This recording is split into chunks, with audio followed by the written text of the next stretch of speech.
કાર્યો બાદ હવે લાંચો બસ કંડક્ટર ઝડપાયો છે। ઉના જખો રૂટની એસટી બસનો કંડક્ટર 2000ની લાંચ લેતા ઝડપાયો। એસટી બસનો કંડક્ટર મનીષ કાનાબાર એસીબીના સકંજામાં આવ્યો। ઉનામાં એસટી બસ ટાવર ચોક પાસે પાર્સલના બદલે તેણે લાંચ માંગી હતી અને બાતમી મળતા જ એસીબીએ વોચ ગોઠવી હતી। જે એ છટકામાં લાંચો કંડક્ટર ઝડપાયો છે। ત્યારે અધિકારી કર્મચારીઓને ખૂબ લાંચ લેતા જોયા। કેટલાય કિસ્સાઓ સામે આવ્યા છે। વધુ એક આ પ્રકારનો કિસ્સો સામે આવ્યો અને આ વખતે લાંચીઓ બસ કંડક્ટર ઝડપાયો છે।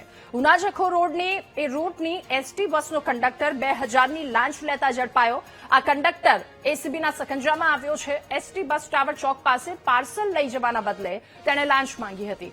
બાતમી મળતા જ એસીબીએ કાર્યવાહી શરૂ કરી વોચ ગોઠવી હતી। વધુ માહિતી મેળવીશું। સંવાદદાતા કાર્તિક આપણી સાથે ફોન લાઈન પર જોડાયા છે। કાર્તિક, પાર્સલના બદલે લાંચ માંગવામાં આવી હતી, શું એ સમગ્ર વાત અને લાંચીઓ કંડક્ટર ઝડપાયો છે, શું કાર્યવાહી, શું વધુ વિગતો?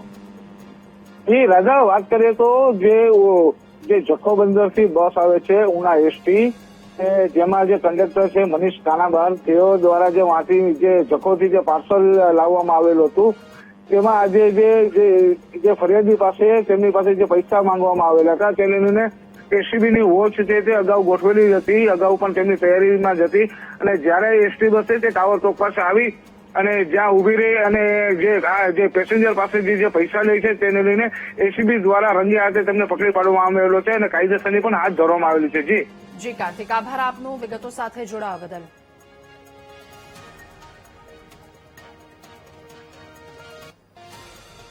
અને પાટણ